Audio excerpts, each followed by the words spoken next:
Okay, finishing up Germany. I was going over this. I maybe went over this oh, too quick. One little cover here.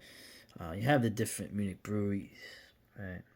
We're going to probably, like I said, one of my favorite Hefeweizen breweries. Of course, Paulina is one of them, right? Um, who is this goofy looking dude? This is George Schneider the sixth, like the seventh. Is a generation proprietor of Schneider and Son in Kelheim, right north of Munich. This might be pound for pound the best wheat beers, and I think they only make Hefeweizens. They have the taps here, 1, 2, 4. Right. Very interesting the history of it. Right, the business dates to 1872. Right. Famous Aventinus. So this is the ice beer, but more on that later. The hands down, like I said, and they have the different glass. You see that glass there? That's the Aventinus glass. Why am I bringing that up? You'll see later in the video. Right, the Munich brewery. They had a brewery in two places, but the one in Munich was damaged by those damn allies.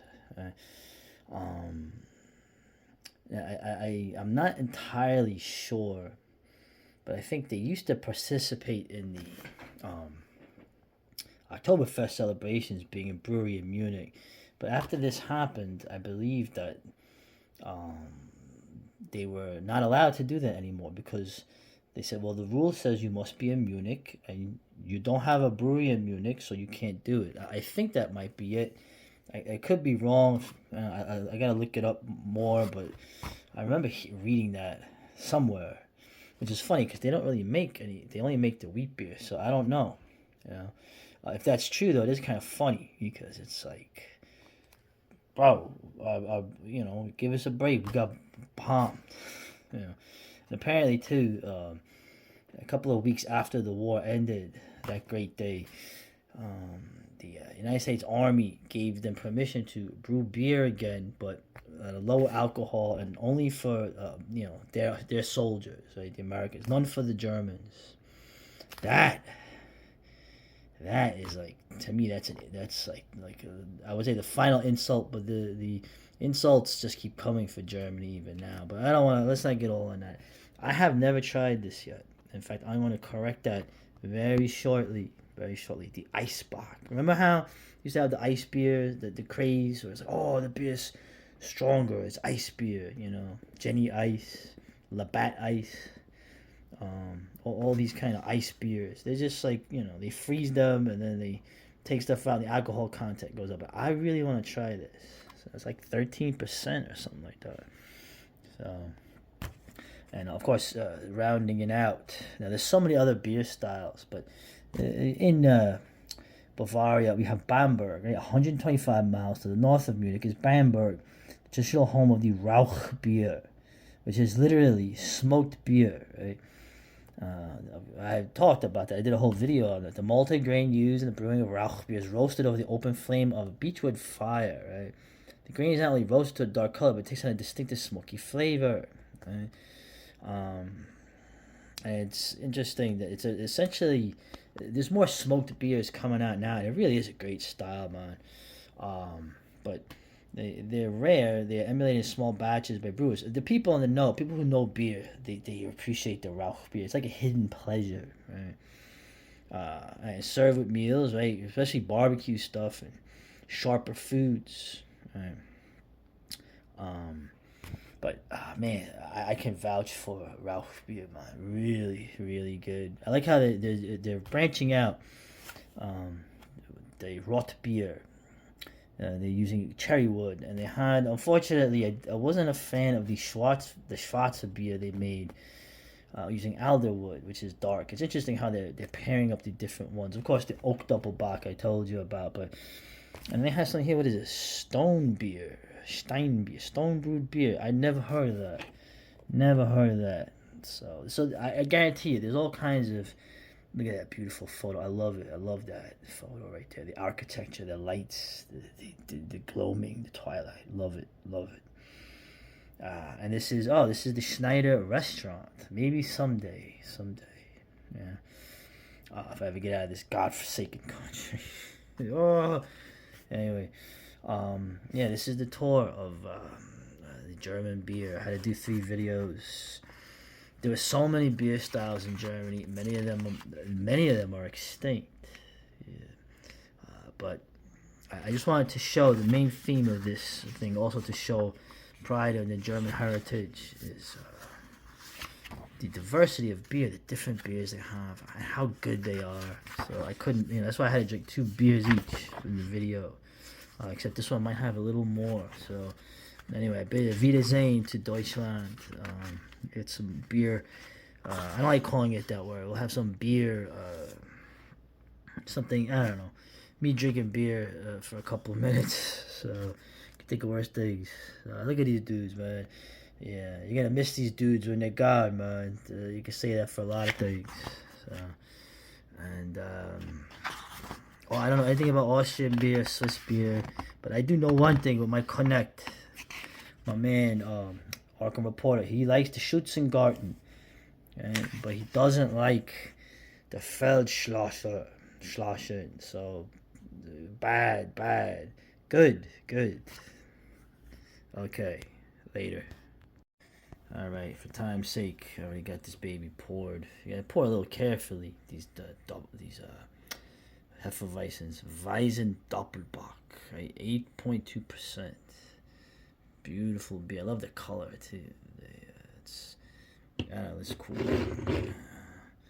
Tap number 6, Schneider Weisse. Their taps. They have their numbers for them. Rich and complex delight from Bavaria's oldest wheat beer brewery. Carefully selected ingredients, skilled fermentation in open vessels, as well as fermentation and maturation in the bottle, guarantee the distinctive taste of this authentic wheat ale. Yes. Look at that. Very nice. Look up the color here. Yeah, look at that.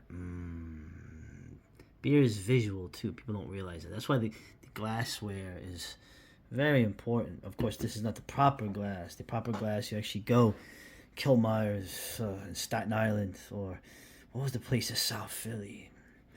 I forgot if it's still even there. I don't know. South Street, they would have the actual glass, right? It's kind of like shaped like this, but with like a big tulip head.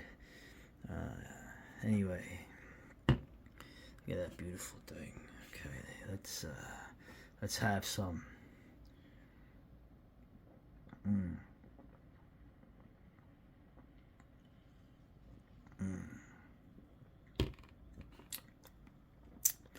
Oh man, like I said, let it coat your tongue. I know that sounds weird, but really,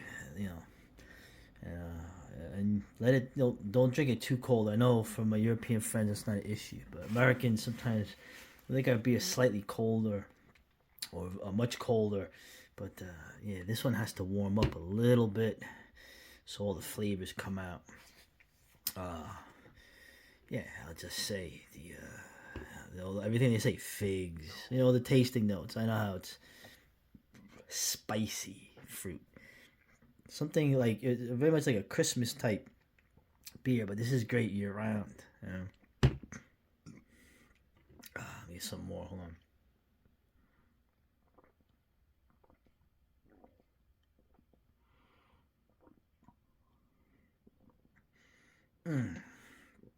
Oh, I had a fragrance too. Like, yeah, it smells. Yeah, it smells like something. Yeah, like something you'd have, like I said, for Christmas time. Which I know it's not Christmas. Well, let's make Christmas every day. It has that sort of like mince kind of, in terms of like mince meat. We call it, the spicy, fruity, alcohol-y type.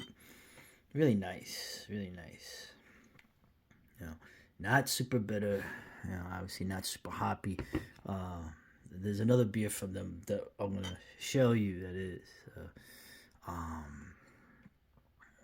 I'm spending a lot of time on this beer, but it's such a wonderful thing. Try it, man. Try it.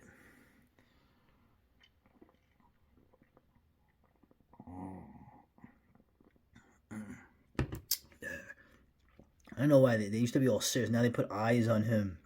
They gave him a mug. I guess they're trying to make him not as scary looking. But I prefer the old one.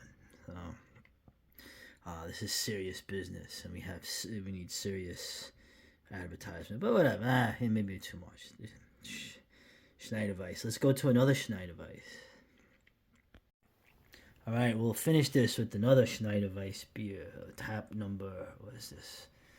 5. Hopfenweiss. Schneider and Brooklyner. Now, I don't know why. I think the Brooklyn Brewery, I think, had this idea. Right? A bottle fermented Weissen Doppelbock, right? Unfiltered, dry hopped, right? Hopfenweiss. But the hops are not American hops, right? Hallertau, I'm probably pronouncing that wrong. Safer. These are German hops, right? Robustly dry hop. Maybe Brooklyn had the idea. Okay, Brooklyn actually makes some good beers, but this is mostly Schneider Weisse is just doing like the American style, which is to dry hop the beer now with German hops, right? So what you get is a very, very hoppy Hefeweizen. Not a common thing. Right? You could smell it. Ooh, man, very aromatic. It helps that I can breathe after some saline in my nose. But yeah. Very, very fragrant. Sort of like what you have with a pale ale or an IPA. But a Hefeweizen. Now, when I have, of course, you know where this is going, right?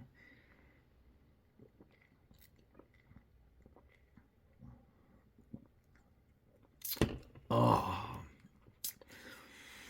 wow. Now, you don't taste that every day. He said a hoppy Hefeweizen. I think there are a few attempts at these from Americans, but the masters of the Hefeweizen are going to always be better.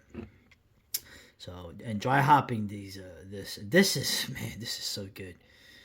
This is excellent. Anybody, wherever you are, if you can find this, I recommend it highly. Okay? And it is pretty strong. It's 8.2%, but it's very, it's not too heavy. It's very, I don't know. I'm not going to say it tastes like a creamsicle, right? But it's just, you have to experience it yourself. Yeah.